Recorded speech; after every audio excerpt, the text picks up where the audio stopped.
There are some relationships that feel like you're paying them for them to be present. Some relationships feel like they're costing you your self-worth.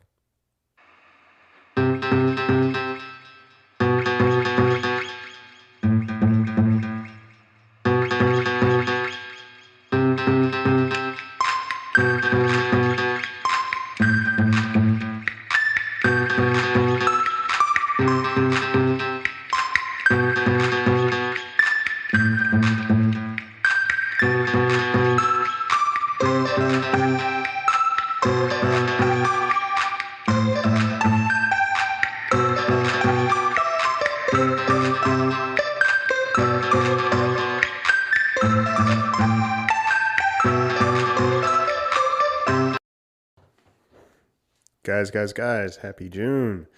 Welcome to the Bird Brain Podcast, where the goal is to rise above it all, stay elevated, create that infinity of pure you. I'm your host, Isaiah, and before we go into it, I want to shout out the new Spotify subscribers, Apple subscribers, Patreon subscribers. Welcome to the club. What's up? Hope you guys enjoy your stay. Thank you for being a contributor to this space, and thank you for taking care of this space. I appreciate you. It's June, y'all. It is June. We are halfway through the year. That's crazy, huh? We're halfway through the year. How do you feel? How do you feel? And I don't know if there's been something in the air or just everybody's going through these transitions. Funny enough, I think it's funny. I understand that we're always going through transitions in life, right? But it seems like there is this mass exodus at certain points in time in the year where everybody you talk to is going through kind of a similar thing, right? And maybe it just happens more frequently than I personally realize, or we all realize, because when somebody says something, it's like, oh man, you too? I thought it was just me. And, there's a difference between misery loving company and just understanding that, oh man, the fact that somebody else is going through a challenge reminds me that I'm not fully alone. I don't want them to be going through it, but also it's reaffirming that, okay, it's not just me, right? It's not just me. And, I think that opens up a space of like trust sometimes too, and a deeper bond within the relationships, whether old or new, current. And I think that's really, really something to value, because what I think is happening as of late is we're coming to rewrite the narrative around our relationships. In general, all relationships. Like, it's starting to become a topic of discussion more frequently and more honestly, more authentically, and more intentionally, where we are saying the quiet parts out loud. I myself am a big advocate for that. And, I'm vocal about certain dynamics or certain things that work and don't work, right? Calling a spade, and kind of seeing things for what they are versus what we idolize. And, I think last week was just an opportunity. I say this every episode, and I've been saying it a lot more lately. Man, I really value what I do in the people that come to me wanting to just do better or feel better, because it holds up a mirror, right? And again, going back to the whole concept of is not just you, it really holds up a mirror in life. And what, the conversations I've had really allowed me to understand that there are a lot of people out here going through the same thing. And as densely populated of a society we are, people feel so alone, so disconnected, so isolated, right? And I was having a conversation with someone just recently, and they said something that just really stopped me in my tracks, where it's this concept of feeling like you are paying, like you're paying, almost paying people to be in your life, right? And it's not a subtle feeling at all. It's actually a very big feeling, and it either sits in your chest or it sits on your stomach, where you kind of understand the dynamics of this relationship heavily relies on you overextending yourself, kind of remorphing yourself, reconfiguring to keep people around because people feel like they are running the meter when it comes to being in your life, right? I only have this much time, and it's always that. It feels rushed, right? It feels like there's not time or effort really allotted to your relationship on their end. It always requires you going the extra mile. And that hurts, right? It hurts. It feels weird. It's exhausting, right? And it usually, the people that feel it the most are usually the people who are very hyper vigilant, right? Hyper vigilant. They are very attentive of their relationships and very sensitive in a lot of ways. So you kind of pick up on it, right? And regardless of what people say, man, it's really what they do that really, really attributes to your feelings, right? Somebody can say they love you and it could just be the emptiest phrase you hear. So much so to the point where it's like, I don't believe you, and I'd rather you not even say it because what you show me is nothing. You don't really show that, you don't exhibit it, right? And when I tell you certain things, or I refrain from telling you certain things because it doesn't feel like I have enough space, I'm not allowed to say these things or express these things without running the risk of our relationship being compromised, right? And I always talk from an impartial space and neutrality because it's easy for somebody to go around and be like, yeah, you never do this, you never do this, you never do this. And it's like those become demands, right? Where it's like, what are you doing? And what are you willing to change, right? If somebody is not kind of showing up in the ways that you need, are you adjusting the relationship and establishing boundaries, or are you still kind of trying to force and control them to be something that they're not? It's something that they've shown you they don't have the capacity for, or something that they don't want to do, right? They don't see the relationship the same way you see it, but you're still trying to force that, right? Because the fear otherwise is that I'm going to be without. This is why I preach accountability, right? Because we could always say that it's the other person's fault. Well, they're not doing this, or this is not happening, so now I'm upset. It's like, okay, well, what are you doing about it now? Right? And I think the reason why people are feeling so disconnected in life is just because we haven't really been taught. We haven't learned how to do relationships properly, right? I'm really learning that the handbook for relationships is not, if you think about it, a lot of it is based on tolerance and just kind of like, to some degree, settling almost. And this whole talk of grace, I get so tired of that conversation because it airs on enabling, right?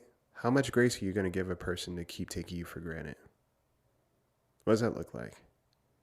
Right? When does the grace stop and being realistic start? Okay? And all of this grace given is just to keep a person in your life or to prevent you from having a tough conversation or making an uncomfortable decision about the relationship because the other person, even though they may not have said it, they continuously behave in a way that shows they don't value the relationship.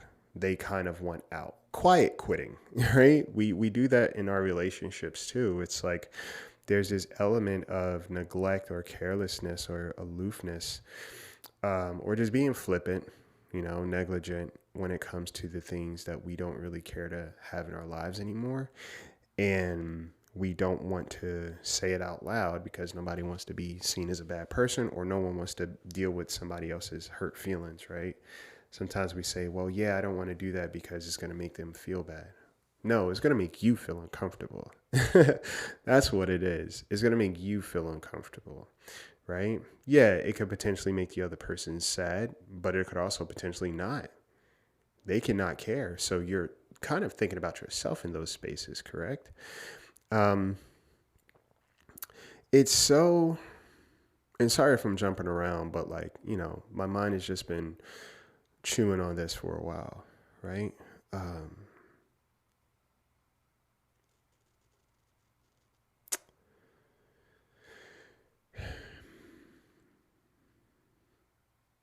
you have to explore what determines a healthy relationship that I feel safe in. And again, the only way you can truly determine that and recognize it is if you yourself are also incorporating healthy behaviors and practices into your own personal relationship with yourself, right?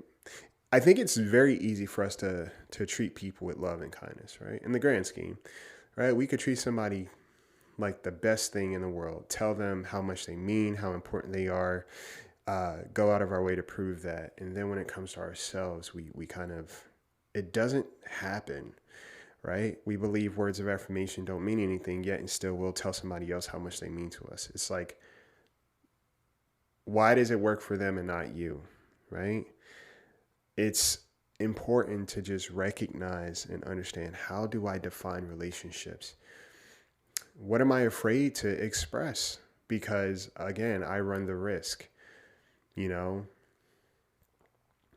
and pay attention to those relationships that seem like you got to pay for them to be around. It's like you're paying for friendship almost, right? Or you're paying for this relationship. I got to do A, B, and C. I have to not talk about my feelings. I have to constantly be around at this person's convenience, right? I always have to go the extra mile, physically or figuratively, to keep this person in my life, because otherwise I understand that they are not going to meet me halfway. So I'm always paying, right? I'm like paying to have them in my life, right?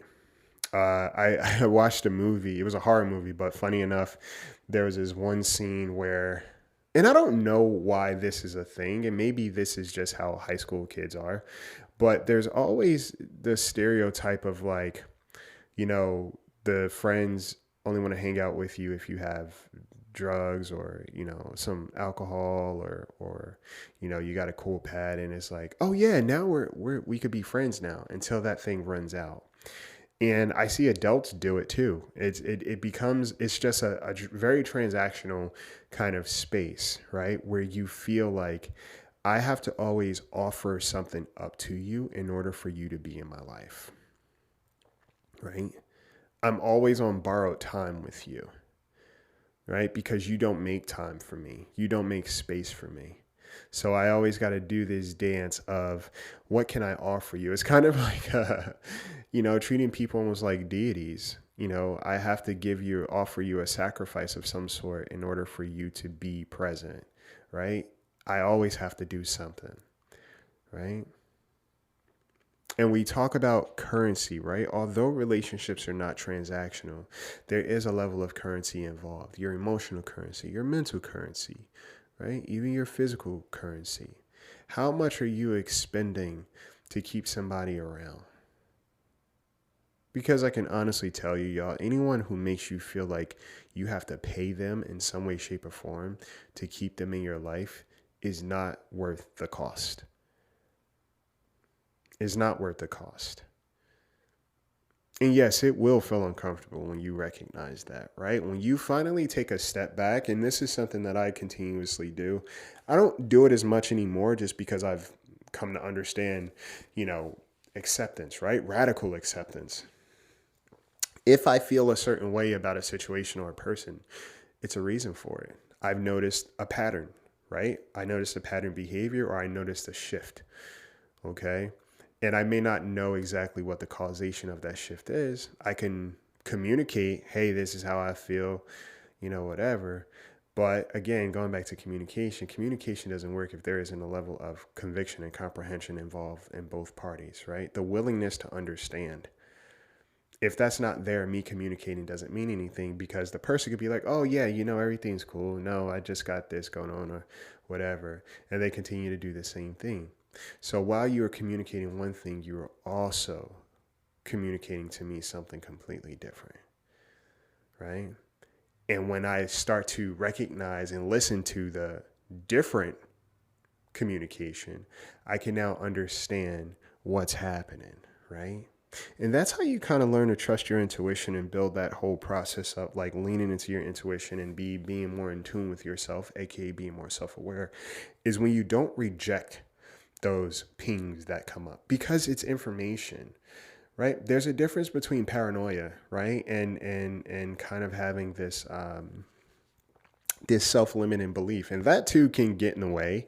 And I think that happens early on when you haven't really been working through things, or you don't have a positive environment that's reinforcing the opposite.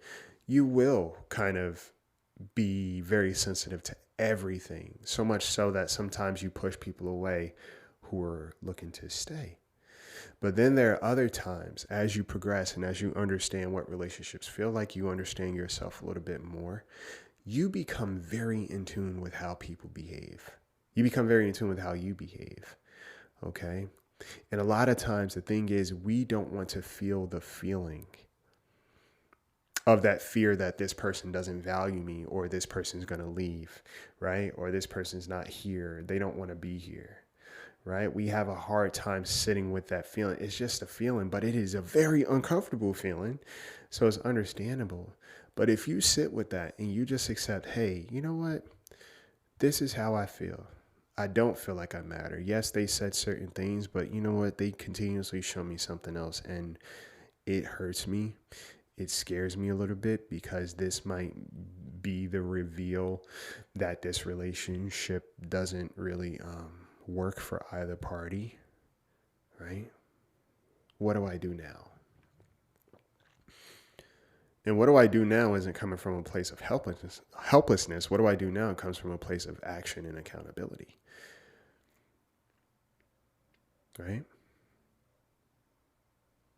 What happens next?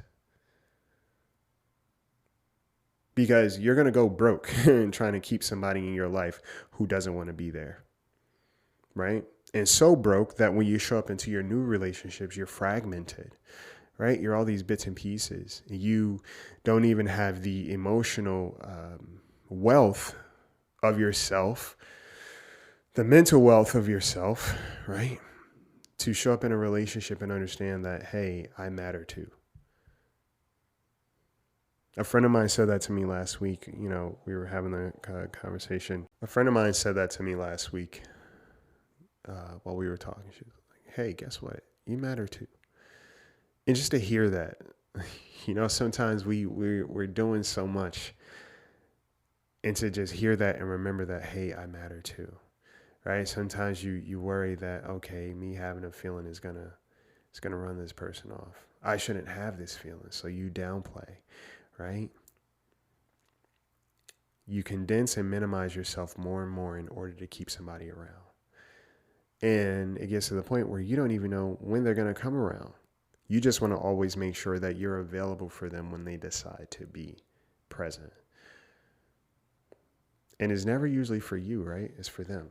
Relationships are investments, but they are not something that you have to pay for. Remember that.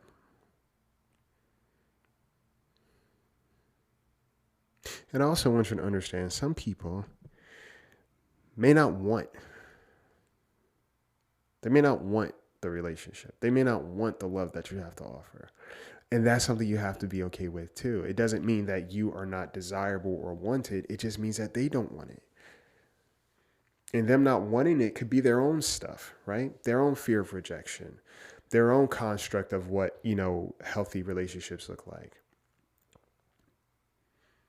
And apply all. Like I say all the time, this could apply to family dynamics. This could apply to romantic partnerships. It's definitely apply to friendships, right? Because what I'm starting to realize is friendship is so fickle when you are doing it right.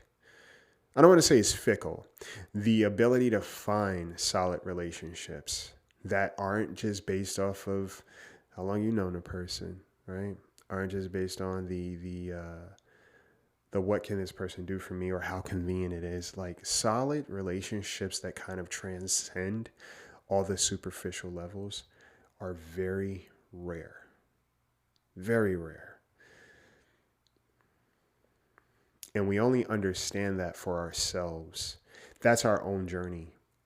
Some people never get it, right? Because they'll go through life and be like, yeah, no one's here when I need them, or et cetera. And it's like, well, what kind of friend are you or have you been? Well, I don't really reach out to people, but they should know that I still love them, right? Relationships don't exist on assumptions. They can't be sustained on an assumption that somebody should just know, right? You don't go to a job and the boss is just expecting you to know that you'll eventually get paid. It's like, no, every 2 weeks I'm getting paid. And there's tangible evidence of that, right? Relationships, we have to understand that we are dealing with people. We're not just dealing with ourselves, we are dealing with other people. We're plants. We need to be watered, right? And somebody requiring water and sunlight from you, the quantity may look different for who they require it, how much they require from someone else, and vice versa. We all have to also take a look at ourselves too, right? Certain relationships, you don't have a certain level of sensitivity that you apply in other relationships. Why? Because the connection is just not there. It's not that deep for you. And I firmly believe that we don't really choose who we care about. We just end up caring about the people we care about. And I always say love to me is not a choice. Because if love was a choice, we'd probably make better choices in terms of who we love. We probably wouldn't stay in unhealthy situations as long out of love, right? We'd make better choices. Okay? So that's why I don't believe it's a choice. And I think when people say that sometimes, it kind of really waters down what love actually is, what it means to genuinely care about somebody outside of just what they can do for you. Outside of, just how happy they make you, right? I think when you truly care about somebody, you truly love them, it's like, this person has hurt me, they've done some things, and I still love them. And while I love them, I am learning to love myself, and that looks like me probably leaning away a little bit because I understand this person, even if they do love me and they say that, they are not loving towards me. Relationships shouldn't cost you your peace. Relationships shouldn't require you to be in pieces, right?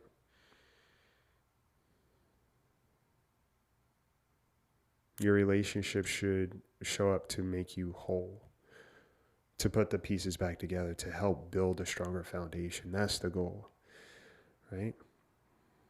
Not take up bits and pieces away from you and keep chipping away, or just not present when you're in pieces. And that's a thing too, right? It's the people that they're only present when it's good for them. Like when they have things going on, they have all the time in the world for you because it's your time that they're taking. But when it comes to you needing that in return, they can't be bothered.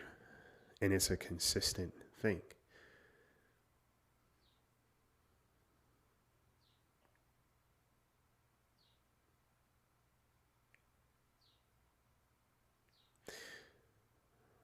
No relationship that costs you your self-worth is ever worth it with anybody. So just take a look around, yes? Take a good look around. Take a good inventory. And I know it may be uncomfortable to have that realization, but I'll tell you what. Give it a minute, right? When you start to take a pause and you allow those feelings to process and you think about what's happening, you start to regulate yourself a little bit. What does that relationship start to look like? Something to think about. What is it going to cost you to have a healthier relationship with yourself?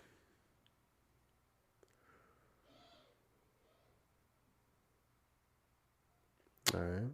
Just things to think about, y'all. I hope this all made sense, of course. My mind's just been going. There's a full moon. There's June gloom. It's Pride. Happy Pride. I saw there was something I saw on Instagram, and she pronounced the LGBT like a French word, and it was so hilarious. It was adorable, but just shouting out and bringing awareness, I think it's cool. So, to everybody listening out there, you matter.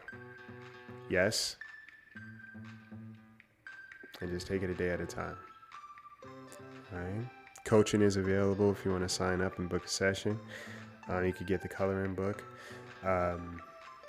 If you've ordered the coloring book, they are coming. There was just a delay on shipment because I got a lot of orders in. So I'm just cranking them out. So thank you for your patience. Yes.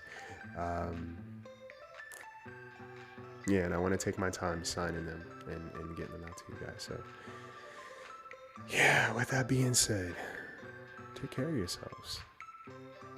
Take inventory of yourselves. Take care of each other. Remind somebody that they matter. And show it. Yes. All right. Take flight.